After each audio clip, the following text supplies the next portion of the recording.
Hi, this is Anna, Imagination with the Healing Garden, and welcome to Shifting Philosophical Coffee. I'm going to try that one more time. Welcome to Philosophical Coffee. If you are new to the Healing Garden, I have 30 years in sociology, philosophy, and psychology. And I I do take this morning show, and it is a highlight and a massive focus on healing techniques, all things healing, meditation, positive affirmations. We run the full gamut. The first 40 minutes of the show is dedicated to information to help you identify, keep yourself safe, get yourself abuse proof. Abuse proof is one of my favorite things. And then in the middle of the show, we take time out to do gratitude journaling, meditation, positive affirmation, manifestation, and then manifestation for healing specifically. And then the last part of the show, we focus more specifically on today's fine point. I am specifically talking on narcissism today. I had a massive breakthrough last night, and it just snowballed. To break out of narcissism is literally to feel this massive cloak of just dreaded black shroud fall off of you. And within two days, sometimes a lot sooner, almost immediate in some cases, you feel this massive relief that you can just breathe. It is such a relief. And it's like there's this invisible portal. There's people who are in narcissism, people who are out. And there's the process of going through this fantasy-like sci-fi portal into the other side. I have done this process like 10 times. I purposely walk it back and forth to like learn this. This is my sadism. Literally, I walk back and forth between this portal to see and dissect all the stages of it. And last night, I reached my max again. I was like, nope, I think I'm done. And I'm at a point where I'm done permanently because now I understand just how contagious narcissism is. So in this case, last night, as soon as I walked through the portal, it was an instantaneous, oh, I can breathe. And I'm really at a point where I don't think I need, for research purposes, to ever go back. So the people who are on this side, who've never gone through it, really don't understand what they're in. They don't have the perspective to really comprehend what's going on. All of their it's like you have a cold, but it's not a cold. It's like you have COVID and the flu and bronchitis all at the same time. And you've had it for so long that you think it's normal. You just feel lousy. Your body aches. You're in pain. And you just feel miserable. You've got a migraine. But you've been doing this for so long that you just think this is the way human people are supposed to be. Until you cross over. And as soon as you cross over, some people experience instantaneous relief. Other people experience about 2 days. And as soon as you cross over, there is such a relief of instantly you're better. Instantly. And the very first time a person does this, there is such a massive amount of shock because it's that drastic, night and day. If you have done it a couple times, it really doesn't matter. The shock is still there. It's mind-blowing how absolutely night and day this transition is just from cutting out a narcissist in your life. It's extraordinary. And the biggest thing I hear from everybody when it comes to narcissism, the partner, the husband, the spouse, the wife, that most people are willing to just dump that and walk away. But a mother, that's really narcissistic mothers are a whole nother breed. And that is where I have seen people resist. Well, it's my mother. Like it's the biggest narcissistic gaslight in the world is, oh, because you're my mother, I'm allowed to shit on you. So the child grows up thinking that they owe their mother this dedication when their mother's a parasite. And this is like the core to a lot of trauma is when you have this maternal loving thing in your mind that you think it should be, that you think you have. So you spend all this time with a parasite digging through the relationship, trying to find that sliver of beauty and love that you expect to get from a mother, and it's not there.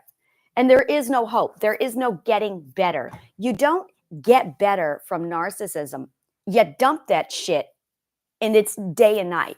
There is no, and I cannot explain to you enough. On the 16th of December, I had a massive realization. It led to the cure. You know what? Fuck this shit. It's a cure. Look up the word cure, look up the word disease. It's a fucking cure. And I tried it on a number of people, myself included, and the difference was night and day. And you can just feel the narcissism just seep out of your body. It's been extraordinary. Some people have reported it just, there's a grieving process because you are the narcissist and you've lost the delusion. But the narcissist can't get to you if you don't have narcissism. That's big. If you don't have narcissism, you're immune. So you've got to be infected first. To get infected, it almost always starts at birth. It almost always starts in your infancy, in your toddler years. And then you grow up with it. It's not something you just get or catch later. It's not, it's extraordinary because all the other mental illnesses have a very specific defined point right there. There's a logic loop, but they're all consequential. And when they're consequential, it's a waste of time to really talk about them because it's a symptom. And narcissism is so unique because it literally uses words. And words is its primary, words and feelings, words and emotions are the primary weapons of a narcissist. And it starts with the words, I feel hurt, I feel vulnerable, I feel in pain, I feel, and it's these words, these concepts of painting yourself as a victim. It 100% is your own victimizing of yourself. Oh, well, I'm in pain. That's narcissism. There's no, if you're in pain, and I really think about this, if somebody's really in pain, they don't talk about it. In most cases, they don't say anything. You go to the doctor if you're in pain. You don't sit there suffering. Most people suffer in silence, or you're sick, you crawl into bed and you go to sleep and you take care of yourself because you feel like shit. It takes energy. Here's the clue. It takes energy to complain about your pain. So if people are really in the pain that they claim they're in, they wouldn't be talking about it. They would be taking care of it. But the narcissist doesn't do that. The narcissist complains because they want a reaction from you. The narcissist wants to see you jump up and superhero them. So they're going to say often and frequently, I'm in pain. Oh, I don't feel good. And then comes the, can you do me a favor? Oh my God. Now, this is borderline personality disorder. This is an empath. An empath is a narcissist. It's just stage one. It's that superhero stage. And once you get past the superhero stage, it goes into the, oh, I'm sick, I'm wounded, I'm not okay. Could you please take care of me? It's very much the evoking emotional response out of people to get sympathy. That's narcissism. So when you go through the stages of narcissism, 1, 2, 3, 4, by the time you get to the third perspective or the third stage of narcissism, that person, the narcissist, is now superheroes completely abandoned. They're a full damsel in distress, and it becomes accusatory. And this is really it, is first, it's the superhero jumping in to save, and that's stage one. Stage two happens, yeah, you really start to see stage two with the using the emotions as a way to victimize themselves to attract a superhero. And it's the attraction of a superhero that really lures people in. The superhero gets in, they get attracted to it, and that mimic mirror repetition response, they end up picking it up. So it's absolutely the whole, I'm sick, I feel like this. Most people who are sick just go back to bed and they go to sleep. If you have the energy to complain about how sick you're feeling with the intention or the hope that you're going to evoke a sympathy response, that's it. That's narcissism. That's what gets you in there. My daughter just asked the question. They're looking for empathy because they hate themselves. They do hate themselves. They don't think they can save themselves.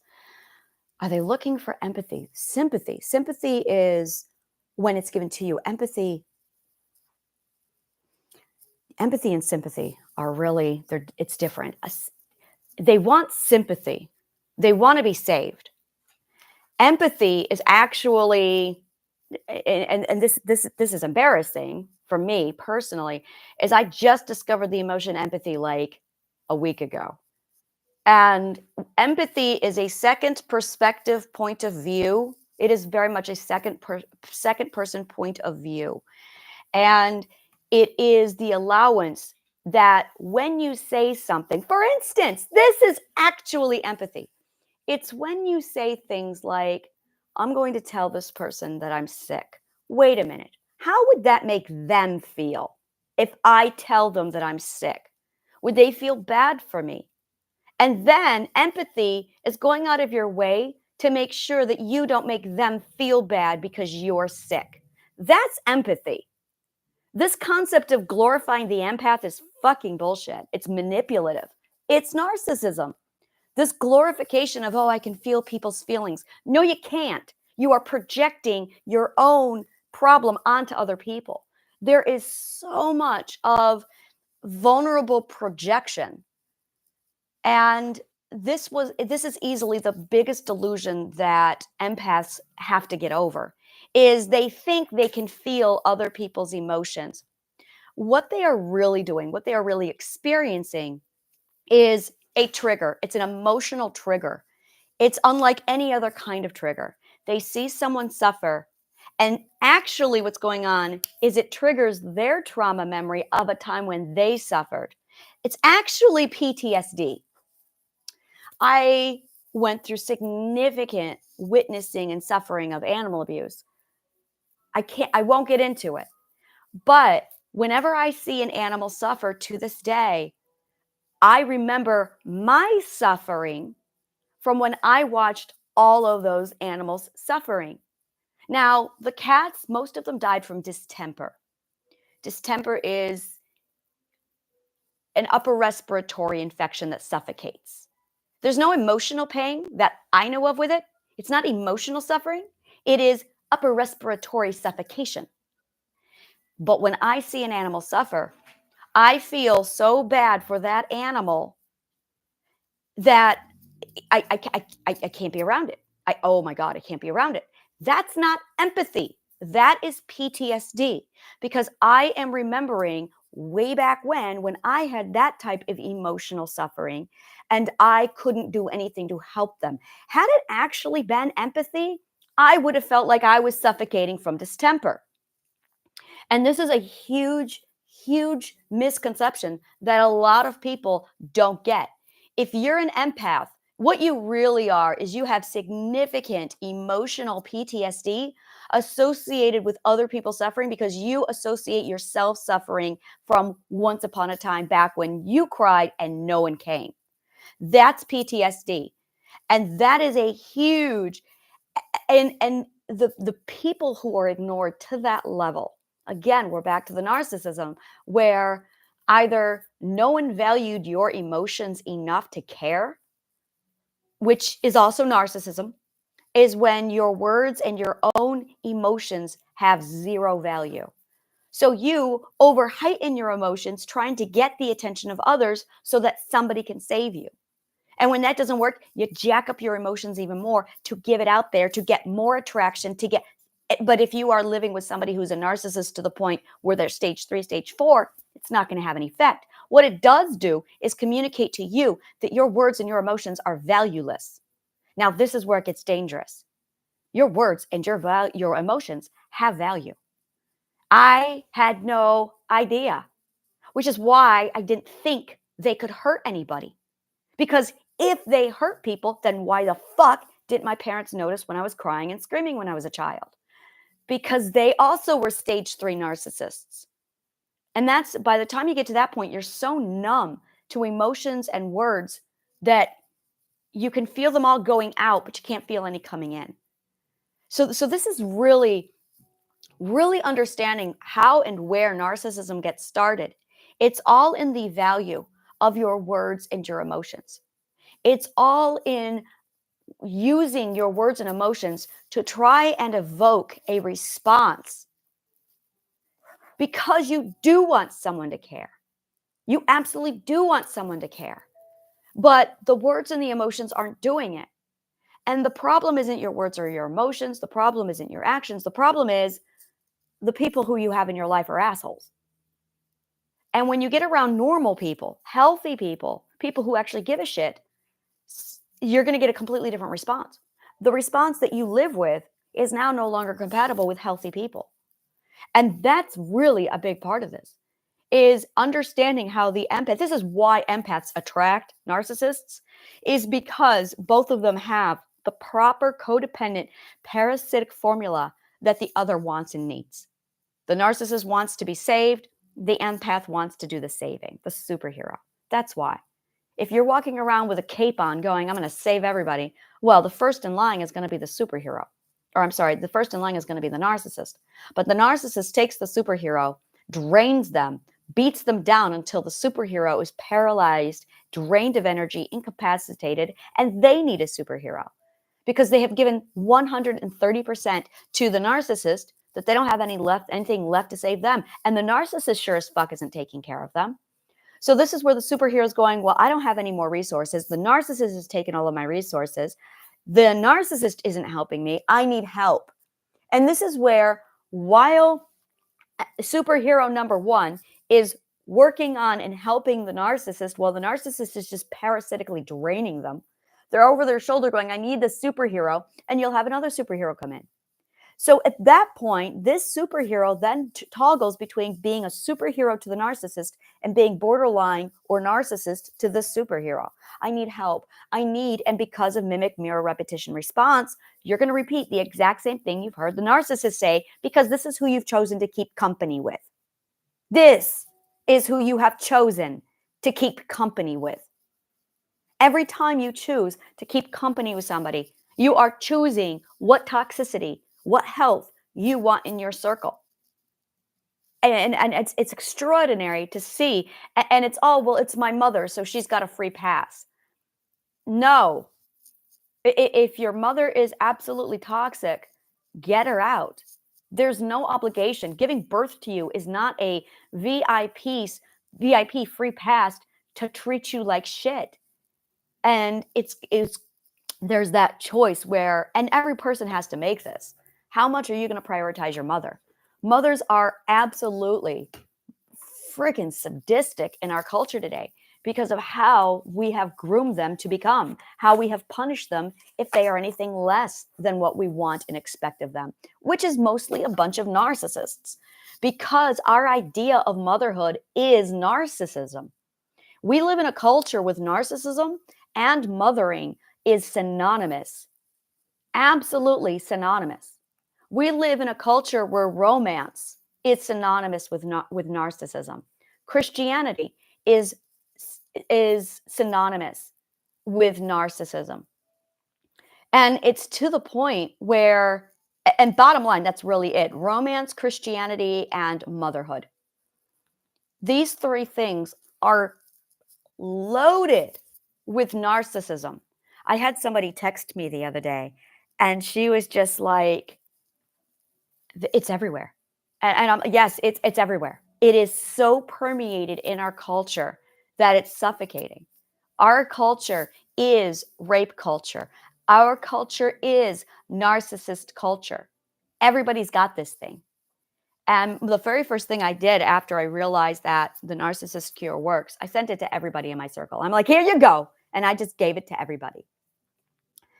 And I very quickly watched who was accountable enough to stand up, who was immediately going, oh, fuck this shit. I'm getting it out of me. And boy, did that. I was one of those people. It was, get this fucking thing out of me. And yesterday, I realized the severity of how contagious this thing is. There were a couple, and they had person A, and person A was in my circle. So the couple was passing it to person A, who was passing it to me, and I was picking up narcissism. I was down in absolute despair. I was feeling clouded. I couldn't get my judgment on straight. I felt confused, and confusion is the very first emotion. If you're confused, something is up. And I realized what it was. So I immediately, and I was in some contact with this couple. So I reached out to them and I broke up with them. I'm like, we're done. You're toxic. I can't have this around me. It's really horrible, vile people. I cut them out. And then I took a step back and I watched the connection between the two of them break down, fall apart, and contaminated with narcissism all over the place.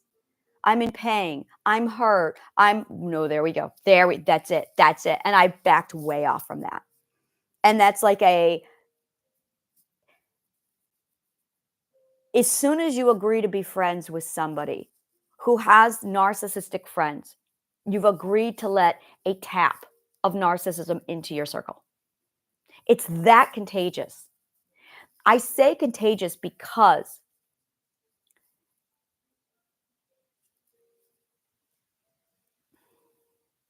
the words, it's our mimic mirror repetition response.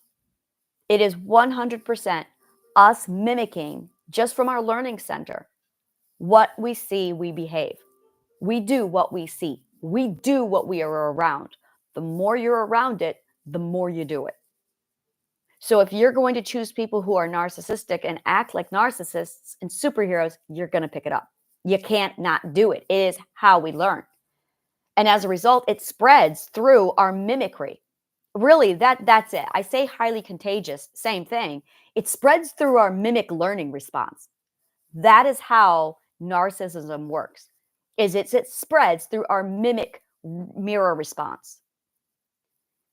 And then from there, it's like being in that cloud of trying to define your self-value, trying to save yourself, and it's this overemphasis of, I want to do good for people. You want to save everybody. And this is really a big part. This is where a lot of empaths struggle with this. You do want to help everybody, but that's the narcissism. And I remember it was actually the last 3 days, I finally reached this point where I finally got angry enough where I don't want to help everybody. I don't, because that doesn't help anybody. When you want to help everybody, you're not helping anybody. You want to help certain people. I'm gonna explain it this way. There are, let me break this down. 6 perspectives. Everyone who is 7th perspective and higher basically gets helped the same way. They do it themselves. 7th perspective and higher are, I got to do my own work. I'll talk to you later. And they just go off and they do it themselves.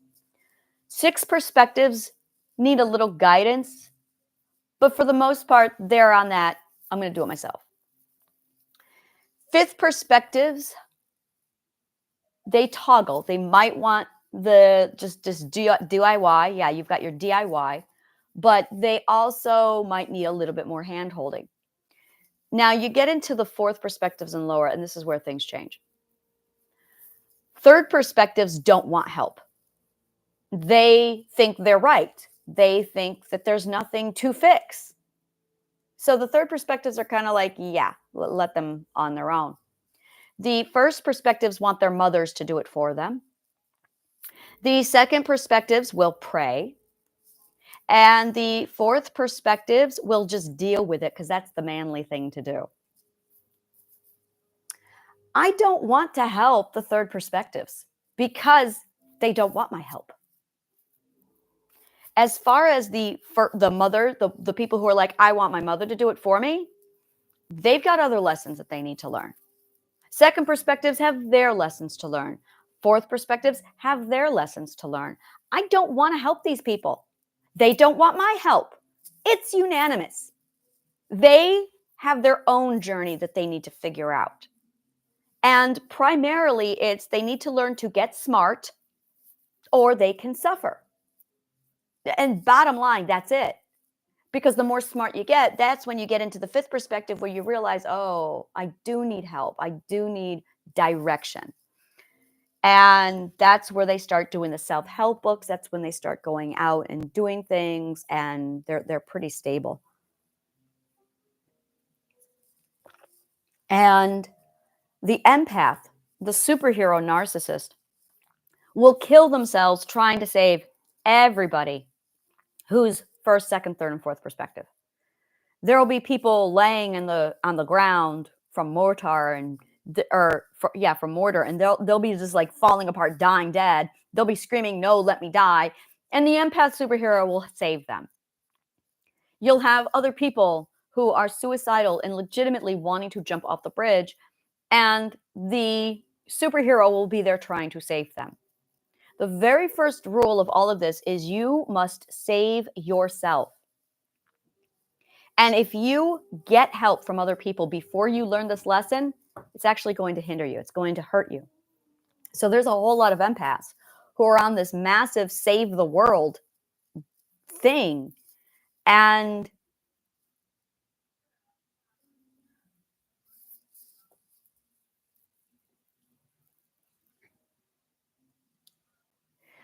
I recently had a thought about world peace. And it's been plaguing me for a while. And more so every day, it gets stronger and stronger. That world peace isn't a fiction. World peace is an avoidant. We really need a balance. And that the concept of world peace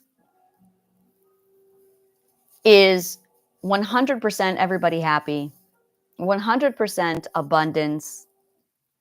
And I am a firm believer that abundance is as toxic as scarcity. Because in both cases, they are they are extreme black and whites. It's bipolar. I'm sorry.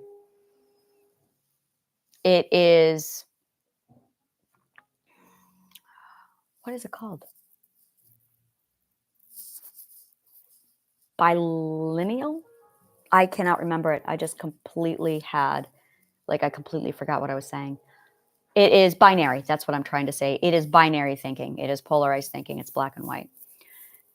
And world peace is very much the abundant side, to the point where it's almost an aversion to scarcity. And right now, where we are with scarcity, and it makes sense because it's scarcity and then it's abundance. And what we really want to do is integrate them both, where it's just enough and it's balanced, which really leads me into ask the question about, not is world peace possible, but is that something we should even try to look for? And the reason why is because world peace is almost, where I'm seeing it is from a bunch of, myself included, superheroes who are obsessed with saving the world because they are avoiding something that they ultimately don't want to admit, which is they couldn't save themselves. So they are projecting their inability to save themselves onto other people. So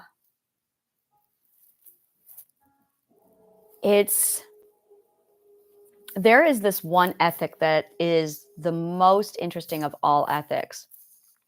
And this is one where it's never talked about, but I'm going to talk about it. This ethic is the ethic of being kind to everyone.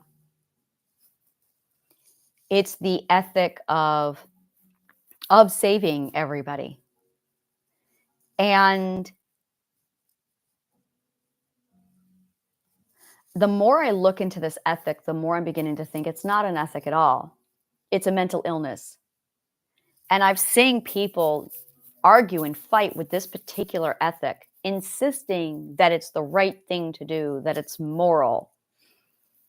And I used to hang out with some really toxic people, drunks. Well, I'm going to get right into it. There was alcohol. There was every kind of drug you can imagine.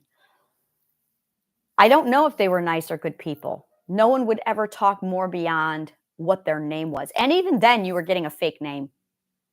So you never, ever knew these people. So I can't tell you if they were good or bad. At the time, I had no, I didn't have fun with them. I had fun with my partner who was with me. I did not have fun with them. These were people that he liked to hang around. I never had fun with them. Neither did he.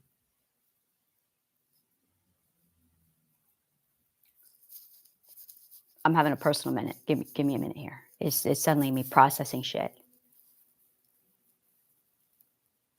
He never had fun with people like that. In fact, he wanted me to go with him because he never had fun with them. Which leads me to now ask the question, why did you go? I know why he went. But I've been sitting here in my world and in my mind for the last year when I finally said, I'm not going to these events anymore with you. And I felt like I had to choose between him and not him, the relationship, because I wouldn't go to these events, because the events were a good portion of our relationship. And we didn't really break up. We still stayed together and we parted ways, and he still went to the events. And every time he went to the events, he came back and he went, I had a terrible time. It was all right. And I realized very early on, I'm not having fun at these events. I'm not enjoying these people. They're terrible people. They're drug addicts.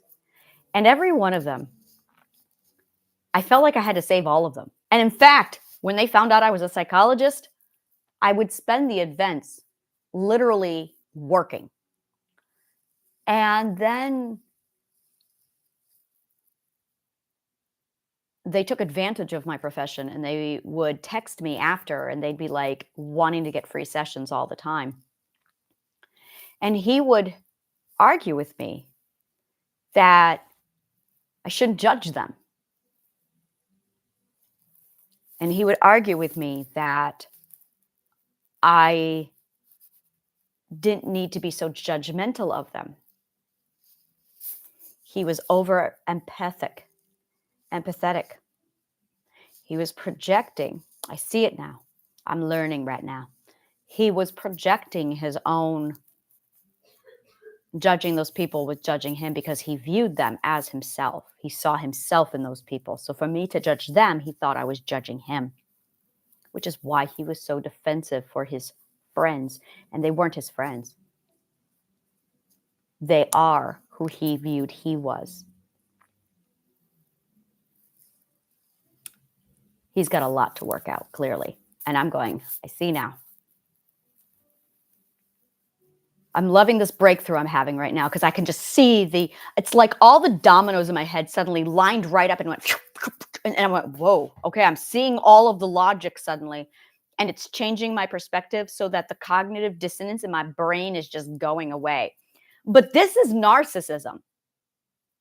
The concept, I cannot explain enough how much all of the mental illnesses are a fucking symptom of narcissism. And if you can wrap your head around this one mental illness, you got it. You can get over this. And I'm really going to go back to the idea that there is this portal and you're living in this confused fog and you're suffering and it's a war zone. And as soon as you decide to cross over, it's like, oh my fucking God, this is like nirvana. Why would I even do that? It's because you didn't think you could. This is like a parasitic cesspool. Narcissism is a parasitic cesspool. And you're choosing to step outside of the of the parasitic cesspool. And when you do that, the difference is night and day. And it's funny because when I go through people, when I work with people, the big question that I ask is, if you have a narcissist in your life, are you willing to cut them out? Are you willing to cut it out, even if it's your mother?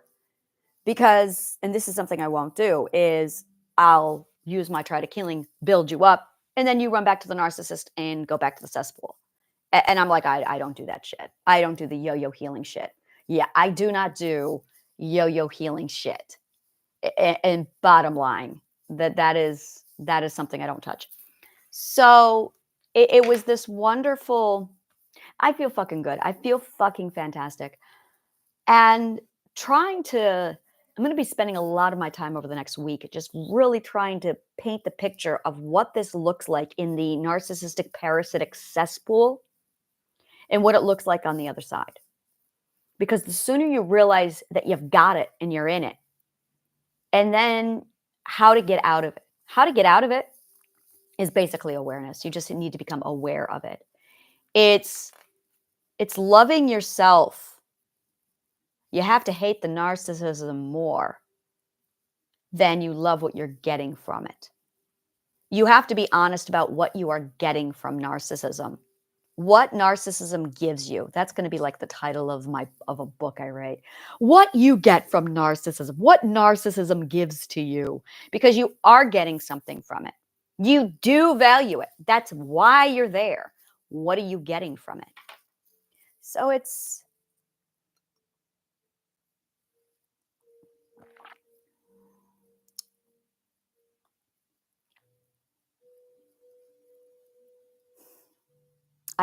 I used to feel it. Now it's gone. Like this morning I woke up. It was right after I cleansed this all out. There were stages of narcissism that I went through. Not stages of narcissism, but the removal process. The removal process was extraordinary. I'm writing it down here in the notes below. The removal process of narcissism. It wasn't so much, it was, first it was the awareness.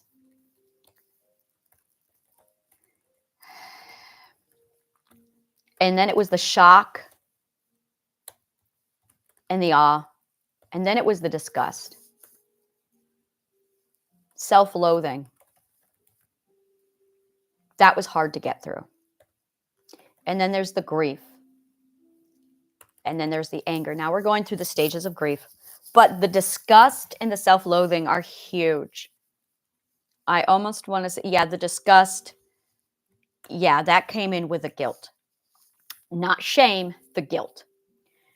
The awareness, the shock, all the disgust, the guilt, the self-loathing, the grief, the anger, the depression, sadness. And I toggled back between, I repeated disgust, guilt, self-loathing, grief, anger over and over again. And then it was anger again. But with determination. It was definitely determined anger. Determined anger. It was suddenly this, and this is what I call the enough stage. Enough stage is when you make change. It's when you start to set boundaries. You absolutely set boundaries at that stage.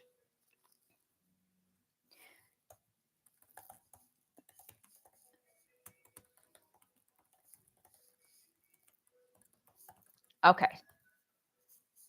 There it is. So, and this is it. This is it. I'm going to go ahead and read this to you. This is it. Is when you decide, when you realize you have narcissism, the removal process is there's the awareness, the shock, the awe. And then you go through disgust. And then you feel the guilt, the self-loathing, the grief, the anger, and the depression. That repeats itself. I did this on the 16th of December. That's when I had the shock, awe. And by the 28th, I'm going to write it down. For me, it was 16th of December, 2023. And yesterday, I hit the 27th of December, 2023. 10 days. 10 days for me to go through all of that. Where I finally said, I've had enough. And I literally just cut people out of my life last night, left and right. Like, if you have any access to narcissism. So there's the narcissist, and then there's the person who will not give up the narcissist. Cut them out too. And here's the thing, those people have to make a choice of, am I going to prioritize my mental health or the abused or the narcissist? They have to choose.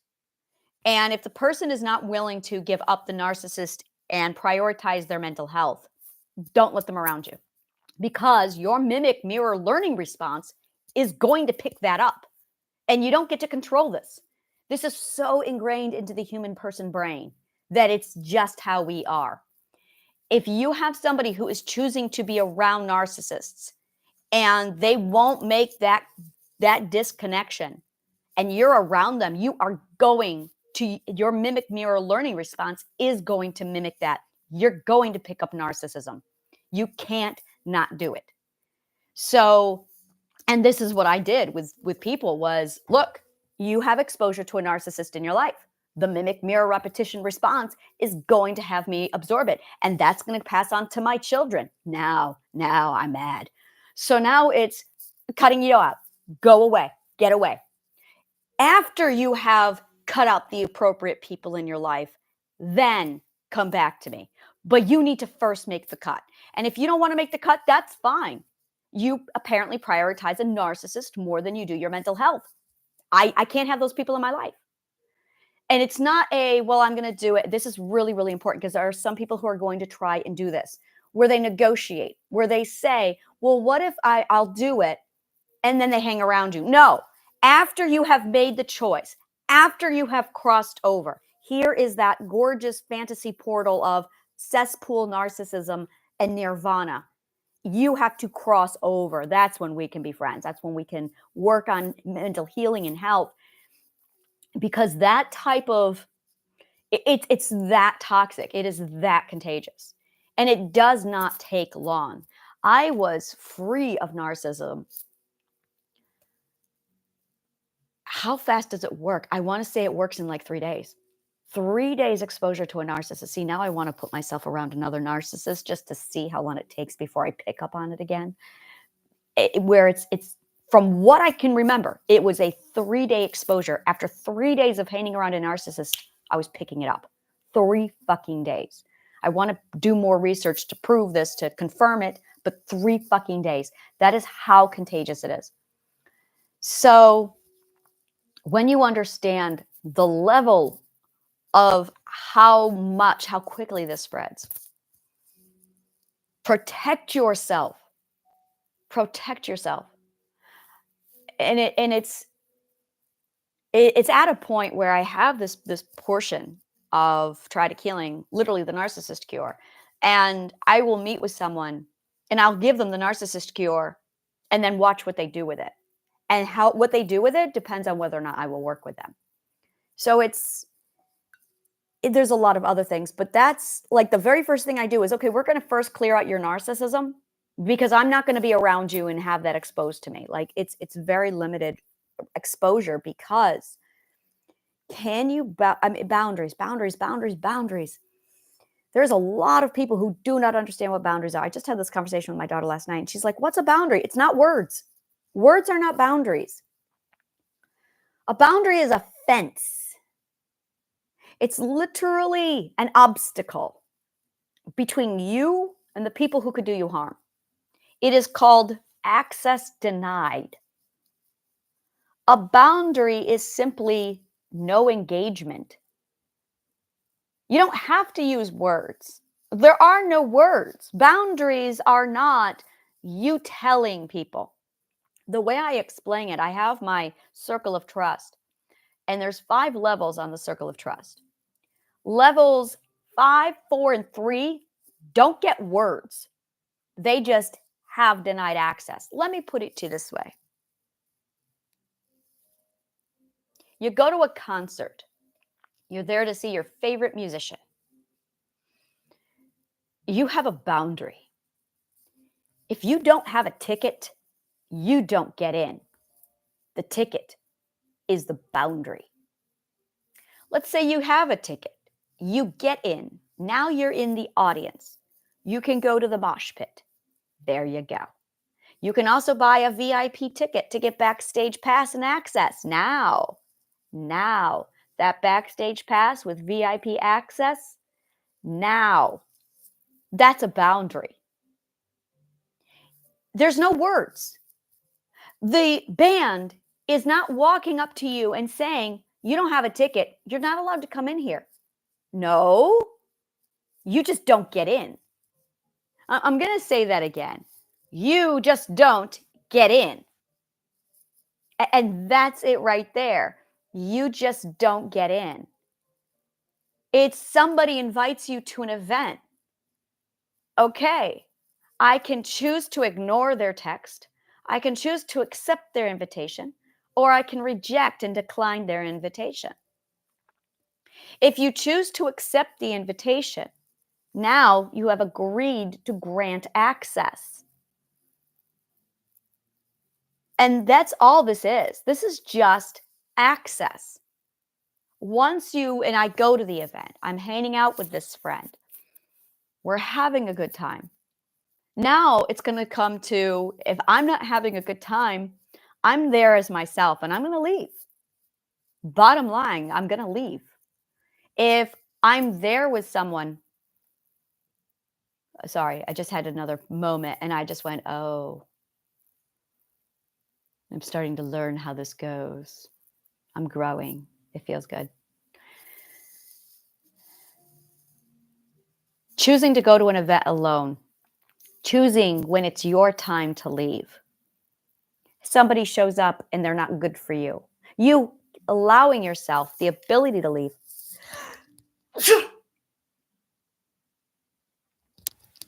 Excuse me. You allowing yourself the ability to leave. That's all part of this. You making sure that you have an out. That's a boundary. God, this is where New York City is really fucking good at this, because there's every event in New York City is like this. How am I going to get there? Who am I going to go with? Who should I be around? First of all, like 99% of the events in New York City are invitation only. If you come here and you have no one to hang out with, you're going to be locked out of a lot of stuff. It's invitation only. You have to be an awesome person to get like invited to 90% of the events happening in New York City. But when the invitations do come in, you have to ask yourself all of these questions. Okay, I'm going to go to this event. I got invited to an event tomorrow night and I said yes. I'm really looking forward to it. But now I'm asking myself the questions. How am I going to get there? Subway. Easy peasy. I'm going alone, which means if I don't feel comfortable, I'm going to fucking leave. It goes until 4 a.m. So I'm asking questions like, okay, how much exposure do I want? Who am I going to be around when I get there? So I'm going to go in with my boundaries all the way up. And by boundaries, I mean, I'm not going to internalize any fucking garbage while I'm there. I'm going to remain subjective. Or is it objective? I'm pretty sure it's subjective. Subjective is a state of mind. That's very, very important. One moment. Elizabeth, are you listening to this? You need to be. Subjective is the mindset that prevents us from internalizing the bullshit. Subjective is shifting yourself from first person point of view to second person to third person. It's allowing yourself to assess and evaluate a conversation subjectively. How do I explain subjective? Because being subjective is how you end internalization and projection. I love philosophy so much. Existing in the mind, belonging to the thinking subject rather than to the object of thought. That's gorgeous shit to me. Pertaining to or characteristic of an individual, personal, individual, a subjective evaluation. What does it mean to be a subjective? Is it subjective or objective? When something is described as subjective, it means that it is an interpretation that has been influenced by personal feelings or emotions. So I am using the wrong word. It is objective. All right. People have asked, And they think boundaries, and this is where it's all wrong. No. Impartial, unbiased. That's what I want, is the word objective. Objective is not influenced by personal feelings or opinions in considering and representing information. A goal or objective is an idea of the future or desired result that a person or group of people envision, plan, and commit to achieve. I have no idea what the fuck that is. Oh, that's goal. I don't know why it's giving me the definition of goal here.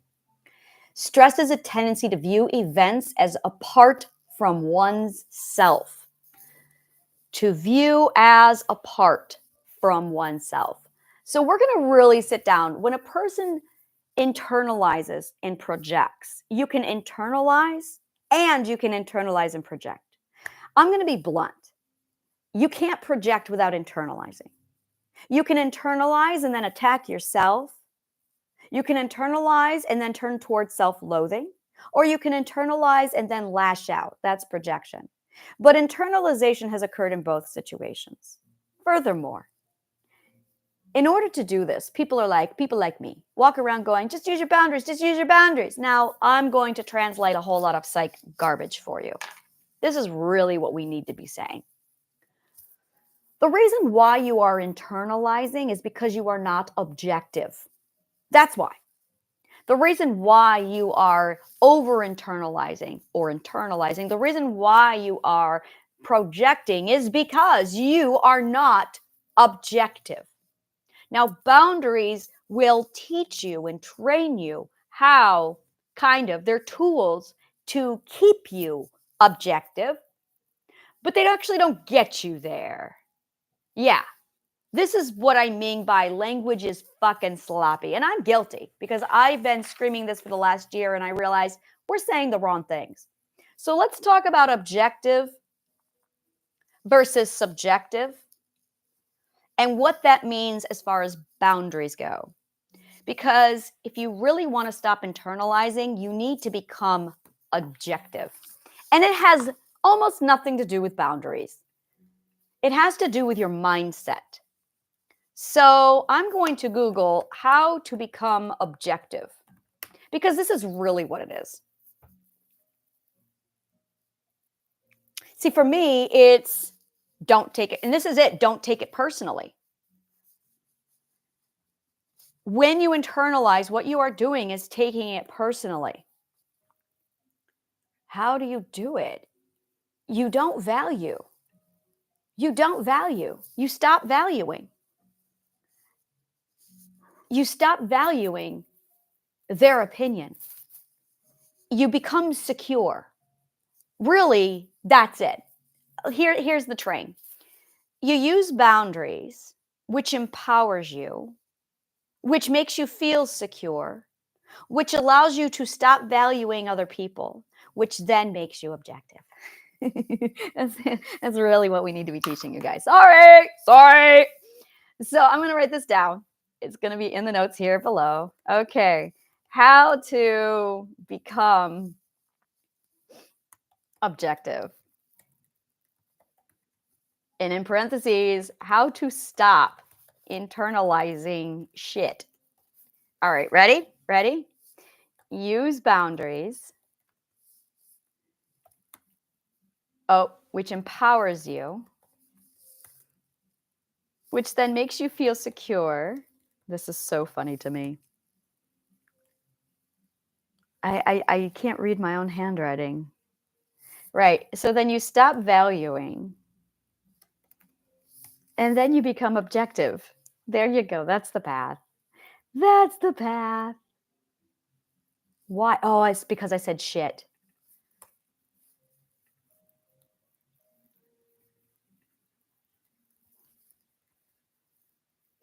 Why won't this save? It says I'm at 5,000. Why won't it let me save? Oh, angled brackets aren't allowed. What? Oh, these little thingies here. Really? Really? No. Angled brackets aren't allowed?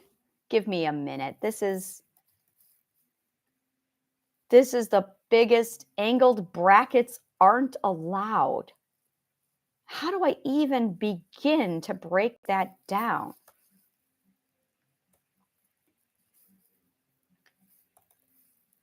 This is the weirdest thing. They're not even, they're the lesser than signs. They are, yeah, they didn't like those. Wow, they don't like those. And they call them angle brackets. Why aren't angled brackets allowed? Wow. They have a real problem with me. All right, so here it is. How to become objective, how to stop internalizing. Use your boundaries, which then empowers you, which then makes you feel secure. So you stop valuing toxic people and you become objective. That's how it's done. That is how it is done. So when we scream, use your boundaries, no, you really want to become objective. Now, to do that, use your boundaries, and then you'll see all of that. And I'll break it down for you further. But yeah, we'll talk about that in the second half of the show. I'm going to go ahead and do meditation and the gratitude journaling now because, yeah, I'm having breakthrough after breakthrough. And we're going to do gratitude journaling. All right, so I'm going to hop on, skip and a jump on over to.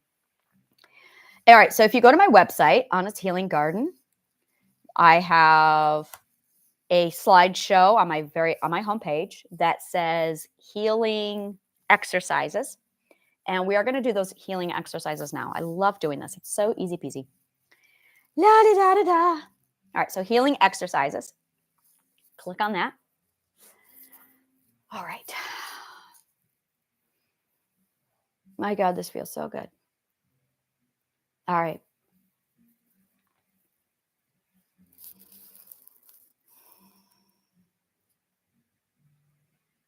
Just take a deep breath for a minute here. We're going to pause, and this is where we slow down, and we're going to abandon all urgency. This is from Meditation for Beginners. This is where I really love to just pause and slow down.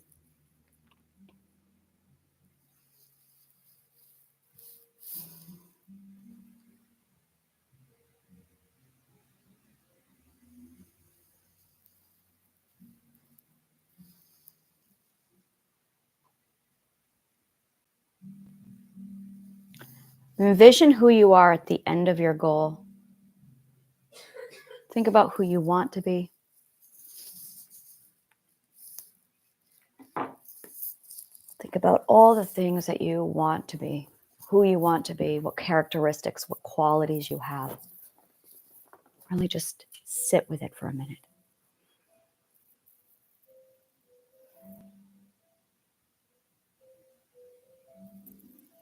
How would it feel being that version of you?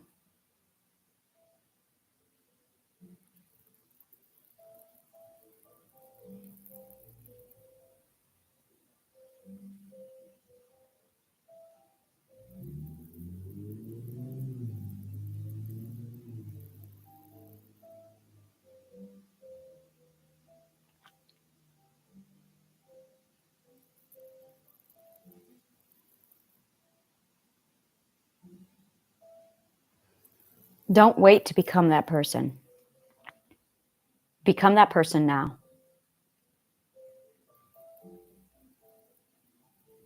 Make that person your mirror, your view of I.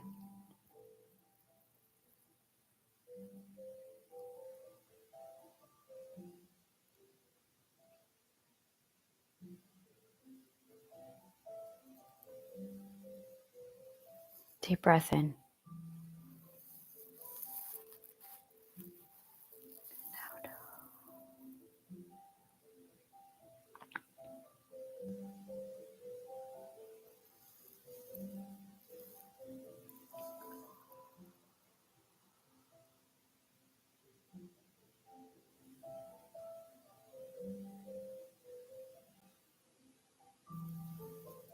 Slow and deep breath in.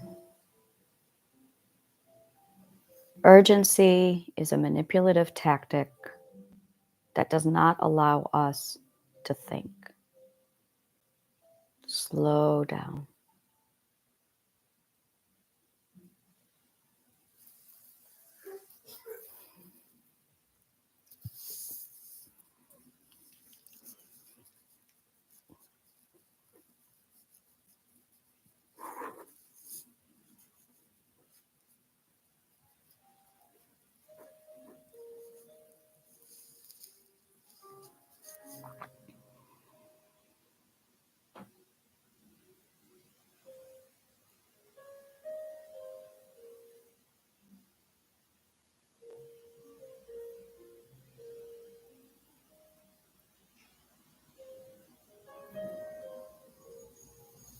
Deep breath in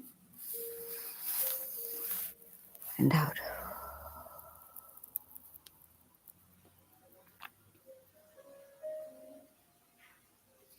Deep breath in and out.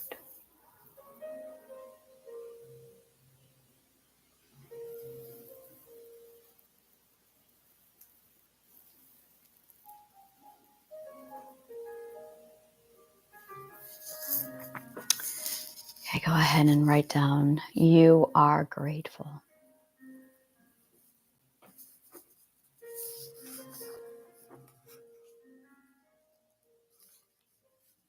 You are grateful for.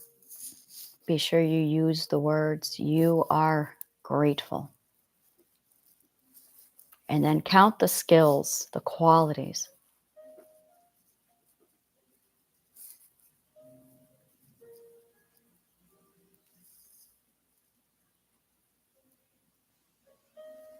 There are qualities that are for the outside, and there are qualities that are meant for the inside. And one of the biggest problems people do is their inside qualities are used on the outside, and they're walked all over.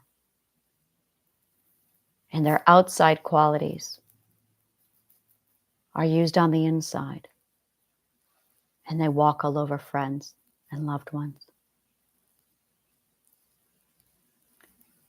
There are going to be, and there needs to be, qualities that you have that you only have on the inside, and qualities that you have that are only on the outside. I am from Brooklyn, New York. I know how hard I am. I am so hard that when I got to New York City, I went, wow, this place is easy. That is how hard I am. And for a very long time, I used my outside qualities on the inside. And I ended up hurting a lot of people. In fact, I don't have any inside qualities. I had to cherry pick them and find them because I never had an inside. And I ended up hurting a lot of people I love. A lot of people have inside qualities that they wear all the time. Knowing if you have outside qualities or inside qualities and not having this balance is vital to having control over your life. Outside qualities are authority. It's strength. It's vehemence. It's power. It's assertiveness and determination. Inside qualities is compassion. Inside qualities are kindness.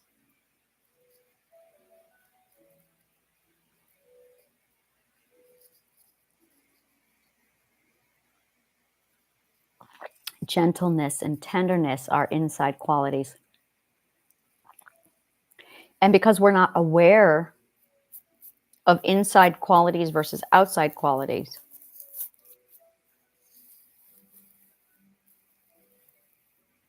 become aware.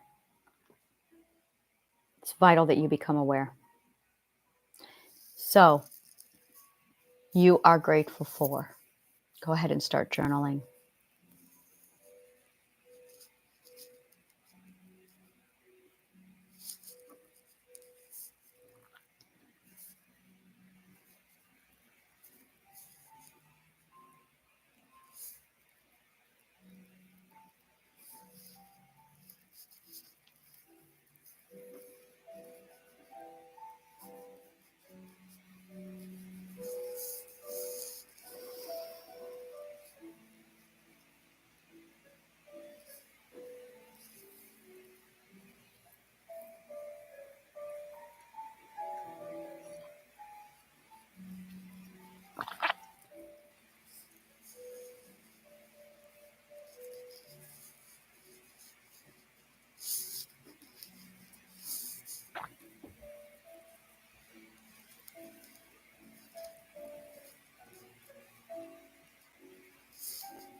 Deep breath in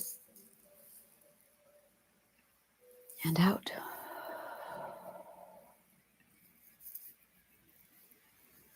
Deep breath in.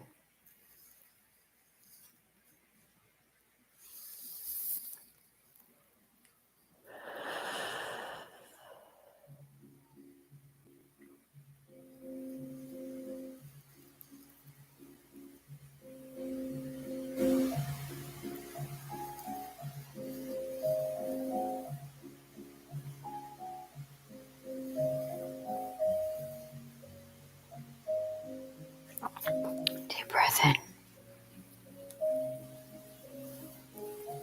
and out.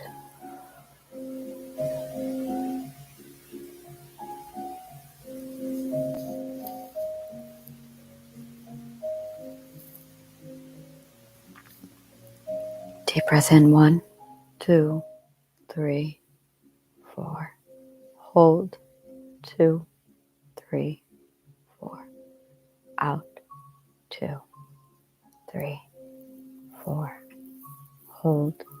2, 3, 4. In. 2, 3, 4. Hold.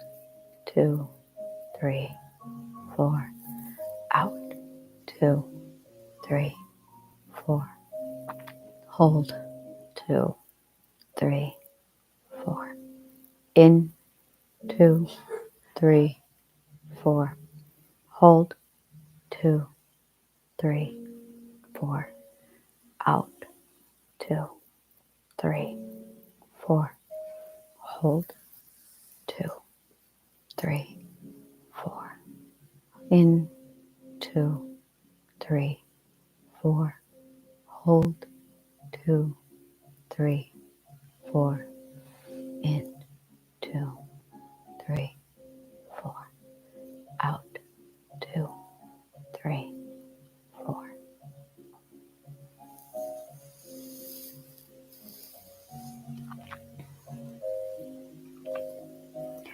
You are objective.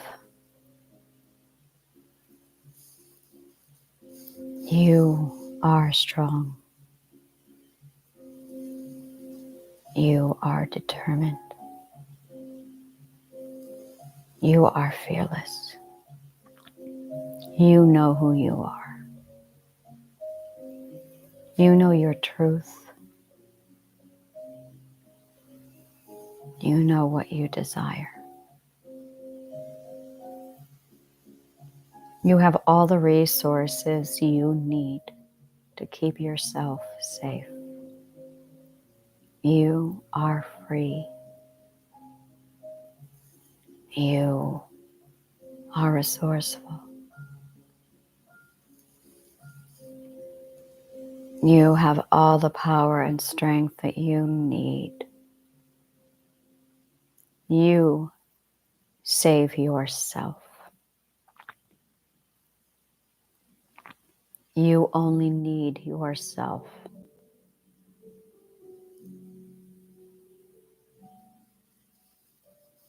You shrug off all of the toxicity.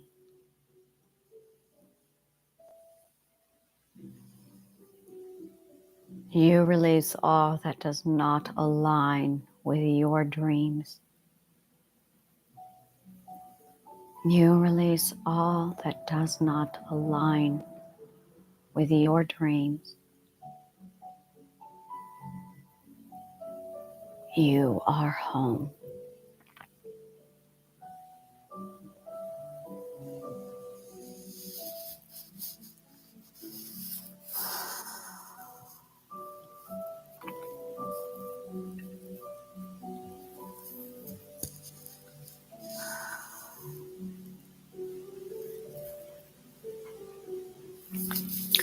Go ahead and take a pen if you have not and move on to the you are statements. You are compassionate on the inside.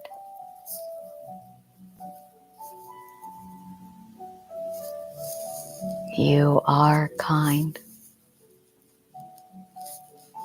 on the inside.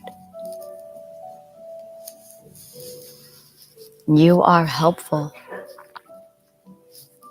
on the inside.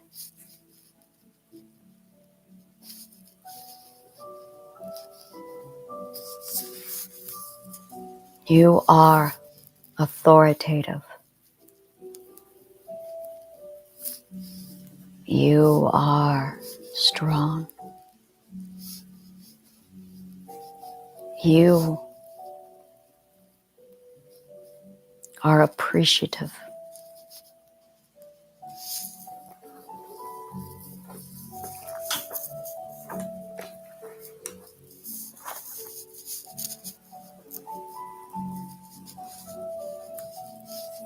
You are kind. You are patient.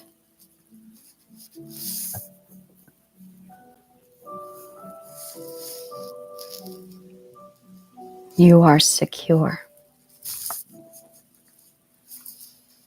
You are stable.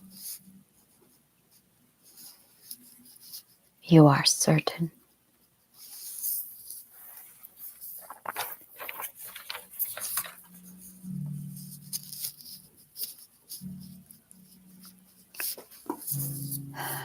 Again.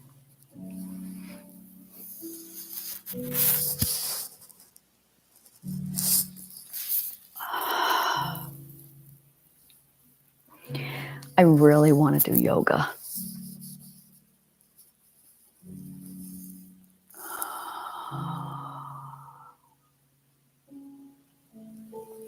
I can do yoga, but I don't like leading yoga. I don't feel confident enough to do yoga.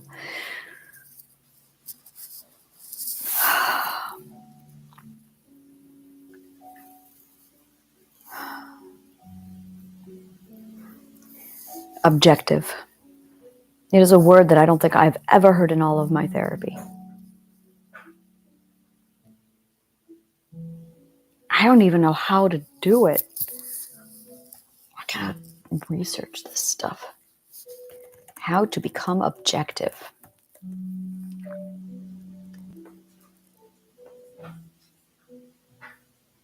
Ha ha ha, logic. It's just logic. Of course it is. It's being logical. Recognize that it isn't your job to please everyone. Yes, I'm live. I cannot read lips. I don't have that skill.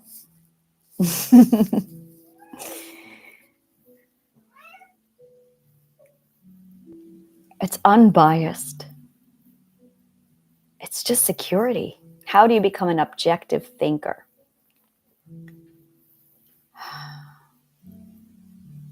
What I'm seeing on the internet is a lot of definition of what objective is.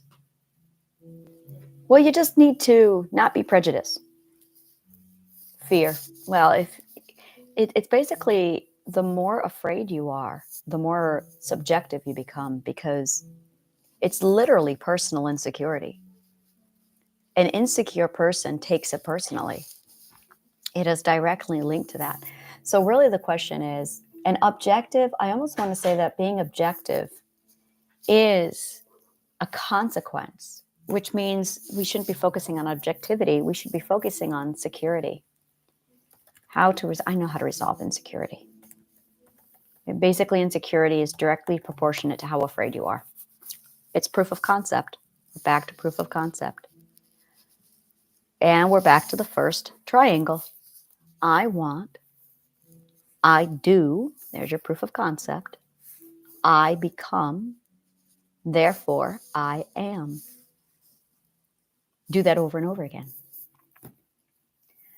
10 tips to overcome insecurity. Confront your feelings, set achievable goals, prepare yourself for setbacks. That means lower expectations. Embrace yourself as you are. Challenge your negative thoughts. Surround yourself with encouraging people. Listen to other people's stories about overcoming insecurities. Try new things. Yeah, it's really first perspective, isn't it? It's really about perspective over and over again, or not perspective, it's point of view. So I'm going to explain this. This is something I actually discovered yesterday. I was like breaking down I had a huge mental day, not yesterday, it was the 26th. It was December 26th and 27th, and I just had a massive mental day. Yeah, it was yesterday, and I was crying, and I was upset. Then I got angry enough, and I cut out the narcissist, and I'm like, oh, I feel great. So there are 12 perspectives, and there is first person point of view. The eye of I that I talk about is first person point of view. And when you are going through the 12 perspectives, you are seeing life through the first person point of view. And if you don't have the ethics in place, you are going to internalize. When you get into the U of I, that's when I realized, I'm shifted into the second perspective now, our second person point of view. It's not perspective, it's point of view. Big difference. Second person point of view is thinking in the terms of they, or you. I'm sorry, to you. First person is I. It's all about I want, I go, I do, I am, I become. Second person is you. It's thinking about you. This is where empathy begins.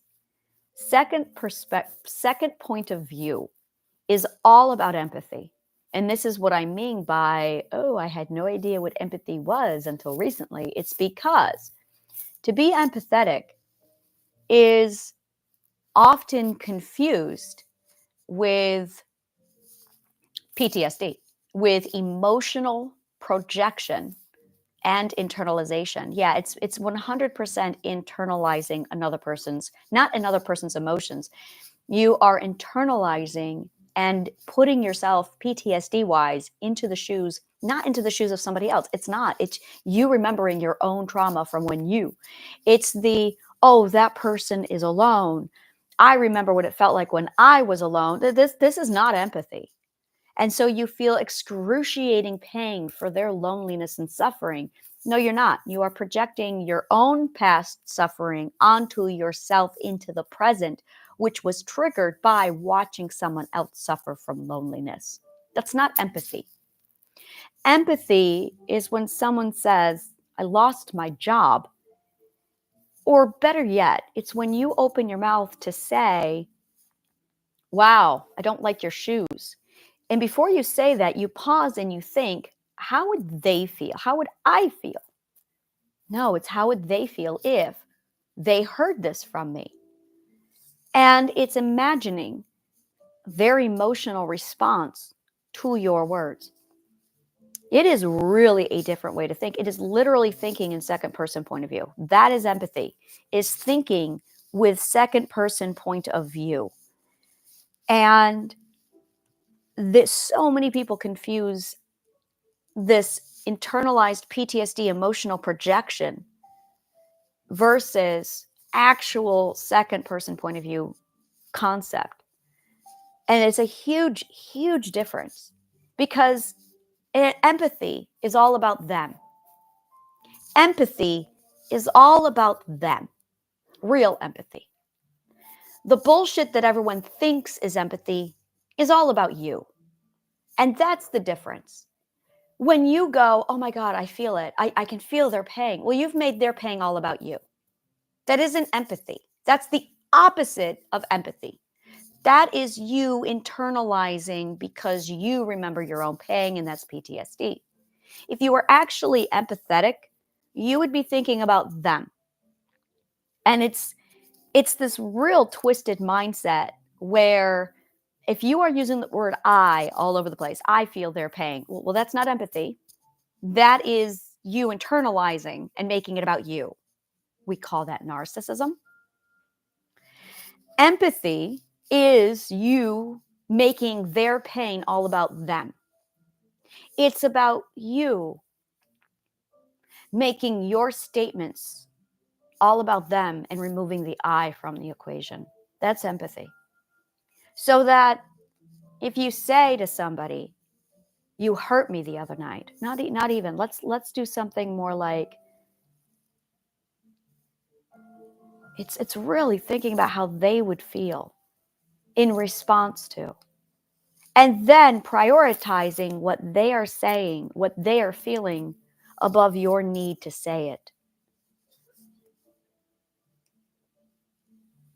It's really a different way of thinking. And the more secure you get, the more secure you feel, the less you stop internalizing, the less you stop the less you stop being subjective. I have not yet found the right combination of words to clearly articulate what it is to be an empath, because what I'm hearing and seeing from people, what I myself did, and I'm going, that's not empath. Feeling another person's pain. No, you're not. It's internalizing. It's over internalizing so that you suffer. It's not putting yourself in their shoes. It's you putting them in your shoes and then making it all about you. That's internalizing. It's identity displacement. That's empathy. And I remember people going, oh, I can feel your pain. And so many times I wasn't in pain. Other times I was in pain, but they were making it all about themselves. And it's very much story displacement. But really describing what empathetic means, really wrapping our heads around the concept of empathy, really like digging deep into this word.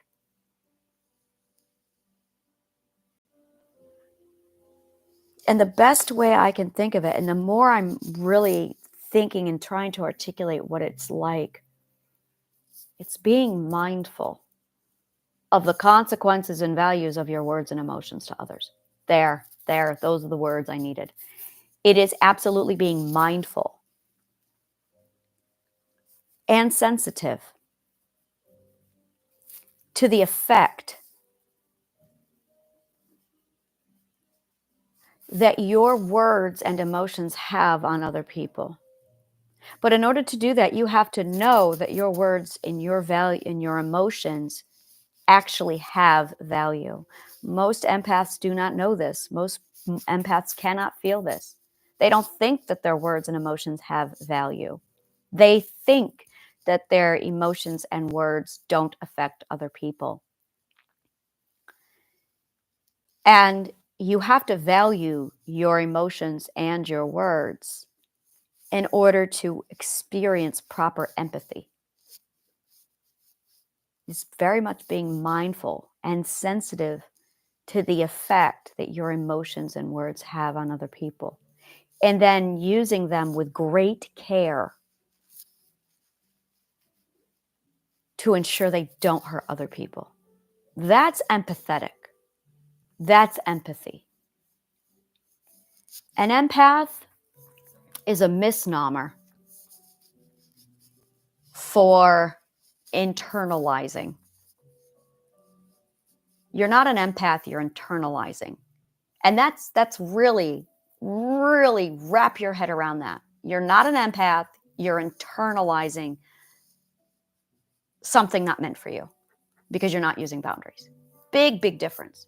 And really, this is where use the right words, because when you don't use the right words, a lot of misconfusion happens, a lot of problems come from this.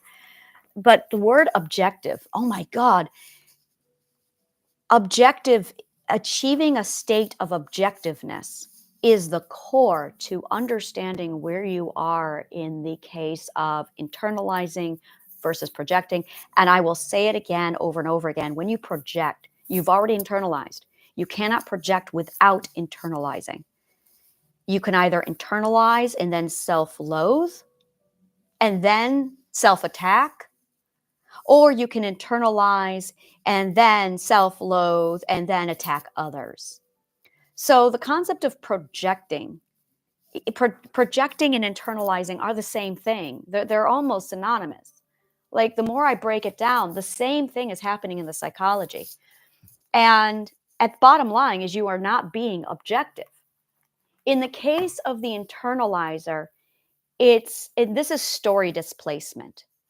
This is 100% story displacement. And in the case of the empath internalizes. The narcissist, let's say the stage 3 narcissist, projects, attacks.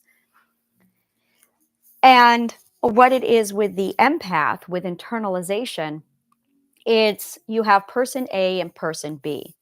Person B makes a statement, makes a comment, and person A takes comment and makes it about themselves. And then they say, oh my God, that's about me. And they think the words, that's about me. What did I do? And then you self-loathe because you think you caused their pain. It had absolutely nothing to do with you. If you were objective, you would have just heard the comment and stayed neutral. The projector would have, let's put person C here. This is the person A is the internalizer. Person C is the projector. The person C would say, that's about me. Well, that's internalizing. And it's not, what did I do? They would ask the questions, what would they do? It's that's about me. You did this to me. And they would see it as an attack. And that's it. There's still self-loathing, but it's about blame. Internalizing, you blame yourself. Projecting, you blame the person who made the comment. But you're supposed to be objective, where there is no blame. It has nothing to do with you. Internalizing is making it about you. But the internalizer will blame themselves, and the projector will blame the commenter, and they will attack. So both of them are saying, oh, this is about me. Well, you're not being objective. And then the internalizer will say, oh my God, I am so sorry. Oh, there's that fucking sorry. Fucking hate that word sorry. I'm so sorry. Why are you making it about you? Every time I hear the words, I'm sorry, I want to say, why are you making my life about you? There, that's the appropriate response for I'm sorry. I'm sorry, why are you making my shit about you? Get the fuck out of my story. It's my story, my story. You have your own story. Go make your own story. Don't make my shit about you. It's not about you. Stay objective. And this is really it. It's about the blame. So the internalizer, and this is where we're using the wrong words. Both of these people are internalizing. Now you can blame and attack yourself and then apologize because you fucked up and you decided to make it about you. Or you can attack the person who made the comment and go on the offense. And that's really it. That's where we're defensive. We really need to stop saying the word internalizing and projection because they're not two different things. And then the other person is on the offensive. And the difference, the person who's on the offensive is a stage 3 narcissist. The person on the defenses is stage 1 and stage 2 narcissist. That's the difference. Stage 3, they stop apologizing. They just attack. I do believe that stage 3s have moments of apologizing, depending upon who they're around. It's all about authority, power, control, and who has the pecking order, who has the hierarchy. I get some people who are around me, and that person who I cut out yesterday, she was a stage 3 narcissist. And around me, oh, she was absolutely like this submissive, very mousy around me. But then I would watch her turn around and bully and attack other people viciously. Oh, but around me, oh, she knew I had the advantage because of my psych. So there isn't any of her bullshit I couldn't see, and she knew it. So she was always like, it was amazing. She would grovel in my presence. Everybody else she would attack. And it's absolutely how a person who is not objective views the authority. If you think in the sense of this authority, power, control, this is all that this is about. This is how you relate to power and authority and control. And I really need to do an episode where I just dig deep into authority, power, control, because that's the core of all of this is authority, power, control. Like sitting down with people, let's just talk about your authority, your power, and your control, because really this is all about your authority. It is your authority with yourself. So if you're not objective, if you are subjective, you're internalizing it. It's they're talking about me. And I'm going to use this example. Person B, the commenter, says, "These French fries are cold." There you go. Generic, neutral. These French fries are cold. This is how it's going to go. Both the empath A and the narcissist C are going to internalize it. Neither one of them are objective. The empath A is going to hear these French fries are cold and go, "Oh my God, that's about me. I fucked up. I made their French fries cold." You hear the word "I" a lot. I made their French fries. I am so sorry. Now, person B, the commenter, should be like, "Why the fuck are you making my French fries about you? What the fuck do you have to do with my French fries?" The narcissist would internalize it also. They would say, "Oh my God, their French fries that's about me. They're accusing me." Well, no, you are accusing you. And they feel the accusation. They're immediately accusation driven. "You did this to me." Well, I didn't do. You feel like you're being blamed because you're, internalizing it. And you immediately go into the accusatory defense where you attack, actually accusatory defense, where you attack. Well, you shouldn't have. And that's where you hear you shouldn't have left them out. And it's because they feel like the comment, "These French fries are cold," are made all about this person. Now, commenter B, who said "these French fries are cold," is just objectively reflecting. This is really fucking big right here. It's that objective reflection. So person B reflects. They just observe. And the empath will flip out and immediately feel like they have done something wrong. They will immediately self-loathe and grovel, which is what the "I'm sorry" is. Stop saying "I'm sorry." Like, seriously, it's such a huge pet peeve with me. It's really elevated now to the point of pet peeve. When I hear people say "I'm sorry," you should be. How dare you make your fries about me? Yeah. So it's the grovel. You either grovel or you get accusatory. And that's really it. They're both are internalizing, both are projecting.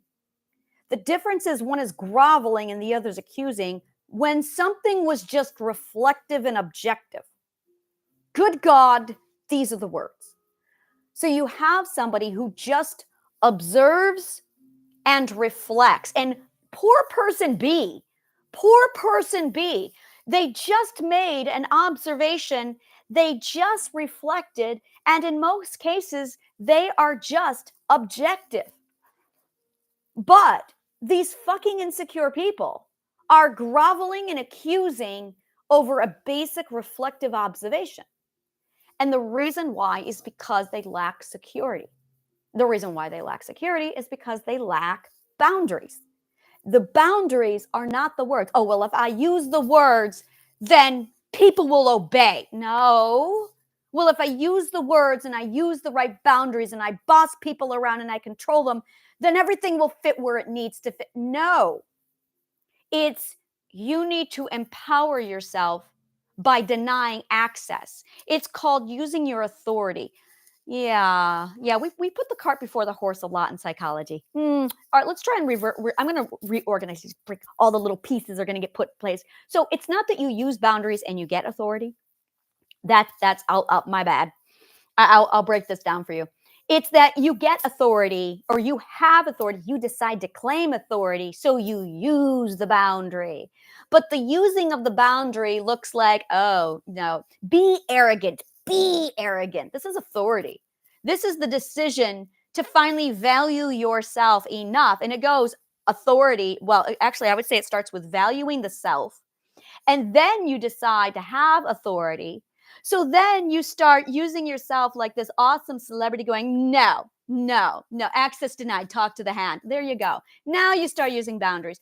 Boundaries is a consequence to authority and the value of the self. And the boundaries are not words, it is action.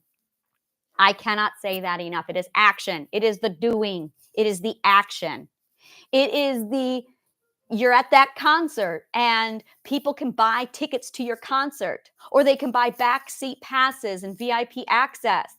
But you're not going to sit there at the door, you as your awesome Beyonce self going, I'm sorry, you don't have a ticket. You're not allowed in. No, that's not boundaries. Boundaries is there's a ticket holder and you need to hand them the ticket. So you need to become literally, you need to sell tickets to your show. That's it. And your show is your land, whatever your realm is. That's your show.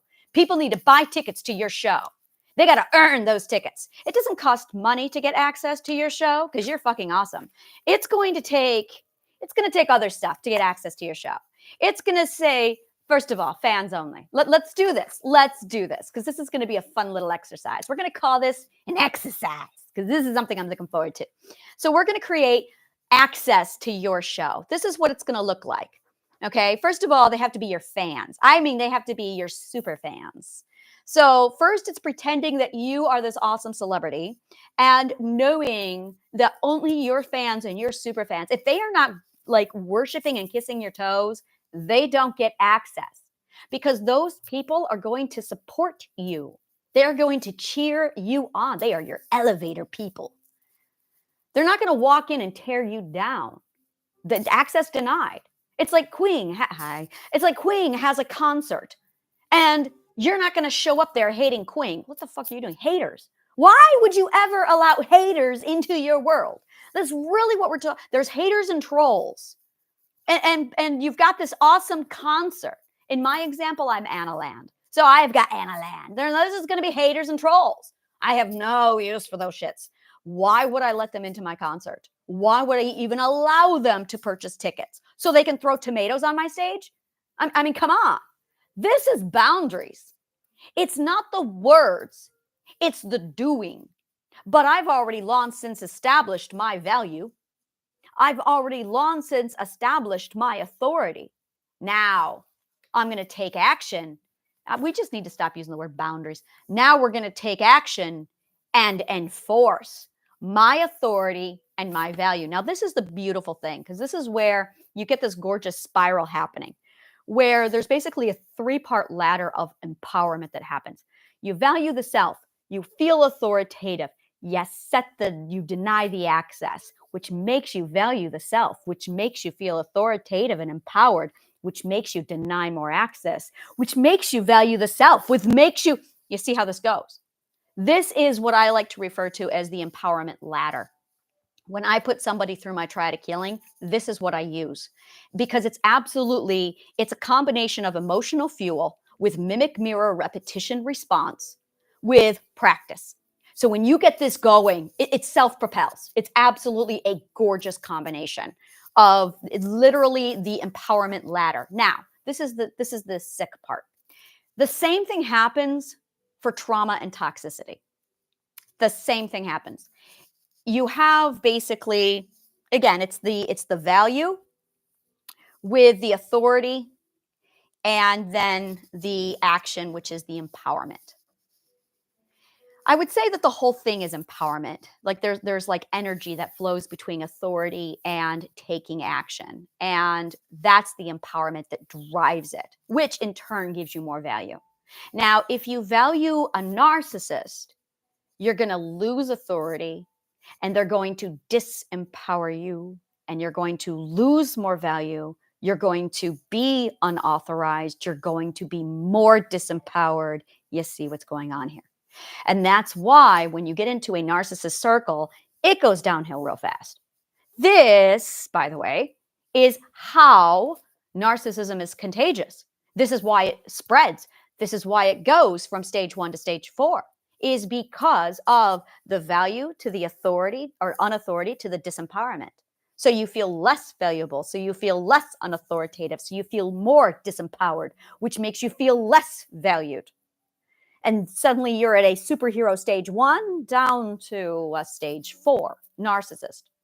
So the first thing you got to do is get the fuck out of this system. You walk yourself over here. You surround yourself with healthy people who are going to start fueling this awesome shit. You value yourself. You gain your authority. You take action, which empowers you, which makes you feel better. You value yourself. And there you go. You go back up again. That is the cure to mental illness. That's like the cure to everything, is understanding this empowerment ladder of value, authority, taking action, empowerment over and over again. It's either going to build you up or it's going to tear you down. It depends on who you have in your circle, because you've got that mimic mirror repetition response. Who are you plugging into your life? The more people you plug into your life, the more it's going to tear you down, depending on whether or not they're toxic or healthy. So it's really, really important that you get really, really snobby about who's going to be around you. Deny that access. And it all starts with that beautiful self-value. Now, once you get to a certain level, there's tiers to this. Like the first tier is you start to feel, okay, all right. And then you get to this next tier, and now you start to feel really pumped up and good. And that's that right there, the third tier, that's when you start to feel objective. That's where security really sets in. And the more you put yourself up, the better you are. Now, get around another narcissist, go back, regress, and it's going to tear you right back down again. So you've got to make sure that you constantly nurture your empowerment ladder. So fucking important. Be mindful of your empowerment ladder, because the minute you bring someone toxic in, the minute you are not the minute you are not using discretion and you're not using discernment to figure out if somebody's good for your circle or not. And the way to do it is really look at their relationship with saving people. How often do they say, I'm sorry? If they use the words, I'm sorry, cut them out. They're gone, because they've already got the mindset. And it's that simple. The words I'm sorry really need to become synonymous with vile and toxic, because I'm sorry means they're internalizing you saying things like, oh, my French fries are cold. Just because they're on the other side of the narcissist spectrum doesn't mean they're good. It means they're still narcissists. So once you understand that I'm sorry and seeing small, weak, and victim, this is the other side of narcissism. It means that they are definitely in the superhero bound stage 2 stage. And here's the thing. The only cure for narcissism no matter where you are on the spectrum, is self-salvation. Those are words we never hear. I'm going to use those. Those are mine. Trademark. Self-salvation. God, is that anti-Christian? Self-salvation. Really just chew on that. This is the only cure to narcissism. And here's the thing. If you want self-salvation, what that means is you got to be left alone in the mud to die. Because when you're left alone, that's when you've got to make a choice. Am I going to save myself or am I going to die in the mud? And bottom line, there can be no superheroes in the world of self-salvation. So when you realize, oh my God, I'm a narcissist, everyone get the fuck away from me. I'm going on self-salvation mode. This is where I went. Like I cut everybody out and I just focus on self-salvation. And I wanted it. I empowered myself because I value myself. See, I got the latter happening.